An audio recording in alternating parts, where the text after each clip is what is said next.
இந்த ஆகஸ்ட் மாதம் 12ஆம் தேதி வரைக்கும் அந்த அளவுக்கு நல்ல டைம் பீரியட் இல்லைன்னு சொல்லலாம். ஏன்னா மற்ற யூடியூப்காரங்க ஆகட்டும், மற்ற எந்த ஒரு தொழிலாக இருந்தாலும் ப்ராஜெக்ட் பேசிஸில் ஒர்க் பண்ணிட்டு இருப்பாங்க பார்த்தீங்களா. ஸோ அவங்க மட்டும் கொலாபரேஷனில் ஒர்க் பண்ணுறவங்க மட்டும் கவனமாக இருந்துக்கணும். ஏன்னா தொழில் வீட்டதிபதி போய் 12ஆம் வீட்டில் இருக்காங்க. இந்த டைம் பீரியடில் என்னன்னா மேல் அதிகாரியிலிருந்து கொஞ்சம் அவமானங்கள் அன்றது எதிராகிறதுக்கான வாய்ப்புண்டு. மேல் அதிகாரி கூட மிஸ் அண்டர்ஸ்டாண்டிங்ஸ்ன்றது வர்றதுக்கான வாய்ப்புண்டு. கண்டிப்பாக நான் வேலை செஞ்சு தான் ஆகணும், நான் என்னென்ன காட்டுக்கணும், கெத்து காட்டணும் அந்த மாதிரி இருப்பீங்க. 26ஆம் தேதிக்கு அப்புறமா அப்படி இருப்பீங்க. 22ஆம் தேதிக்கு அப்புறமா புதன் உங்களோட ப்ராஃபிட்ஸ் ஹவுஸில் வருவாங்க.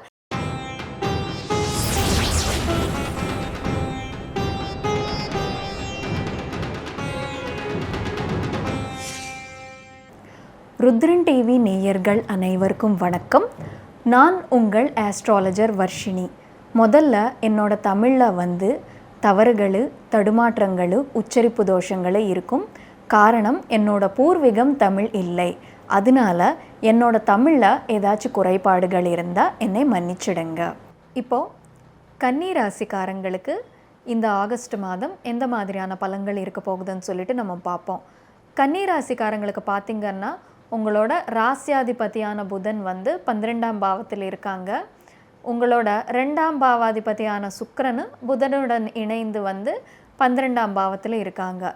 கன்னி ராசிக்காரங்களுக்கு இந்த ஆகஸ்ட் மாதம் 12ஆம் தேதி வரைக்கும் அந்த அளவுக்கு நல்ல டைம் பீரியட் இல்லைன்னு சொல்லலாம். ஏன்னா எந்த வகையில் பார்த்தாலும் உங்களுக்கு அனாவசிய செலவு தவிர்த்து பண வரவு அன்றது இருக்கும். பட் என்னன்னா முழுக்காவே இருக்காமல் போகாதுன்னு நான் சொல்ல வரல. பட் என்னன்னா நீங்கள் ஒரு 12 ரூபாய் செலவழிச்ச உங்களுக்கு ஒரு 6 ரூபாய் வருமானம் வர்ற மாதிரி இருக்கும் டைம் பீரியடு.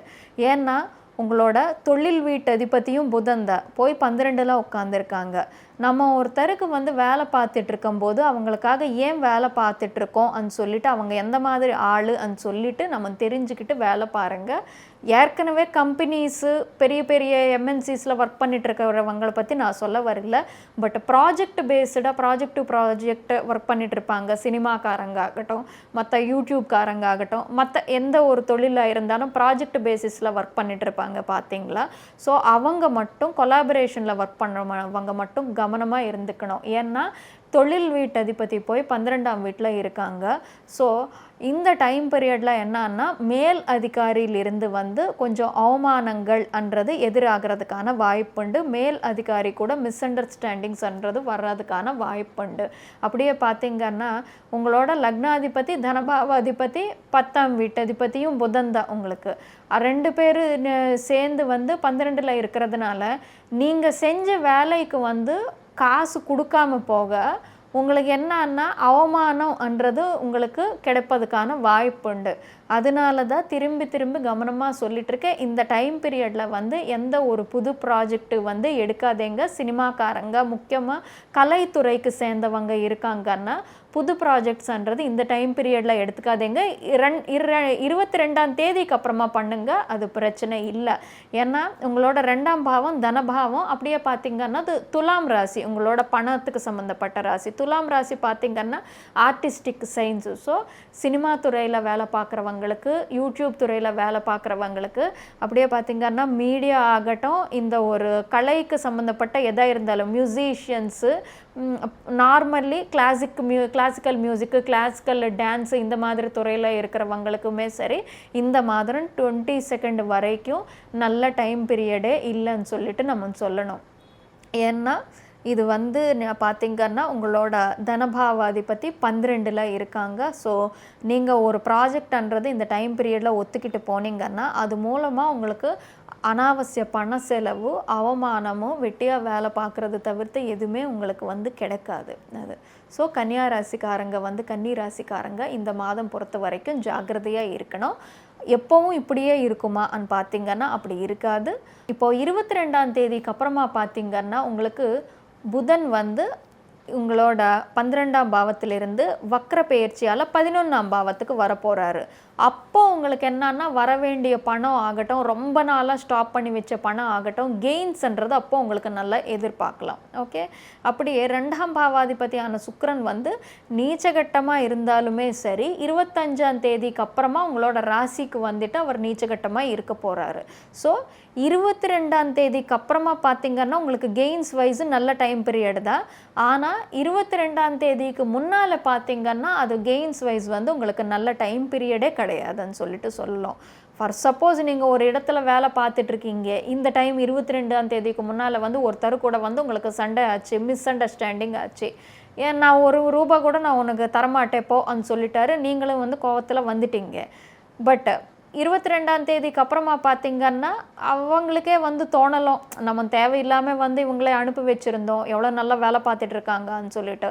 ஸோ சரிப்பா வேலையிலிருந்து தூக்கிட்டேன், பட் திரும்பி சேர்த்துக்க முடியாது, உனக்கு உன்னோட கஷ்டம் வந்து எனக்கு வேண்டாம், உனக்கு வர வேண்டிய பணம் வந்து எவ்வளோன்னு சொல்லி, இல்லாட்டி நான் கணக்கு போட்டு நானே கொடுத்துடுறேன்னு சொல்லிட்டு உங்களுக்கு கொடுத்து விட்டுடலாம். அது வந்து பட் 22nd வரைக்கும் வந்து நீங்கள் பண விஷயத்தில் ரொம்ப ஜாக்கிரதையாக இருக்கணும்.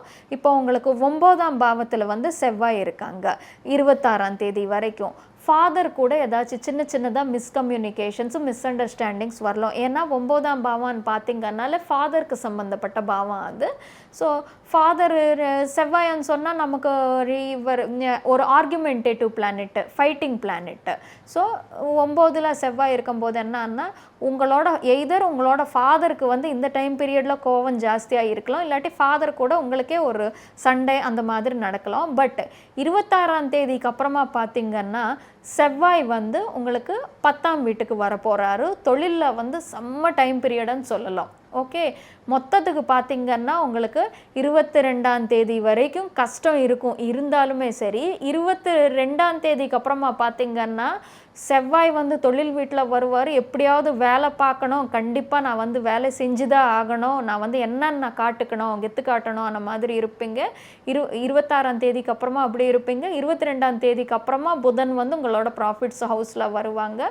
ஸோ 22லிருந்து பார்த்தீங்கன்னா அது உங்களுக்கு ரொம்ப ரொம்ப ரொம்ப ரொம்ப நல்ல டைம் பீரியடு. இப்போ இந்த மாதம் 22ஆம் தேதி வரைக்கும் பார்த்தீங்கன்னா நீங்கள் கொஞ்சம் வேலை பார்க்குற இடத்துல எல்லாத்தையுமே வந்து கவனமாக இருந்துக்கணும். ஸோ அதனால நான் உங்களுக்கு கொடுக்க போகிற என்னன்னு சொல்லிட்டு பார்த்தீங்கன்னா சத்ரு விநாசன ஹனுமத் ஸ்தோத்திரம்னு ஒன்று இருக்குது. அது வந்து ஆஞ்சநேயருக்கு முன்னால் வந்து விளக்கேற்றிட்டு நீங்கள் இந்த சத்ரு விநாசன ஹனுமத் ஸ்தோத்திரம்ன்றது படிச்சுட்டா உங்களுக்கு ரொம்ப ரொம்ப நல்லது. அப்படியே வாராகி ஸ்தோத்திரம்ன்றது நீங்கள் படித்தா உங்களுக்கு ரொம்ப ரொம்ப நல்ல பலன்கள்ன்றது அமையும். மற்றபடி இந்த மாதம் உங்களுக்கு எல்லா நல்ல பலன்கள் தான் அமையணும்னு சொல்லிட்டு அந்த கடவுள்கிட்ட வேண்டிக்கிட்டு சர்வே ஜனா சுகினோப வந்து. நேயர்களுக்கு சின்ன அறிவிப்பு, இந்த மாதிரியான ஜோதிட பலன்கள் தொடர்ந்து பார்க்க ருத்ரன் டிவிக்கு வந்து சப்ஸ்கிரைப் பண்ணிக்கோங்க. பக்கத்தில் இருக்கிற பெல் ஐக்கானையை கிளிக் பண்ணிக்கோங்க. ஒருவேளை இந்த வீடியோஸ் உங்களுக்கு பிடிச்சிருந்தா லைக் பண்ணுங்கள், அந்த வீடியோ ஷேர் பண்ணுங்கள், கீழே காமெண்ட் செக்ஷனில் காமெண்ட் பண்ணுறது மறக்காதீங்க. நன்றி, வணக்கம்.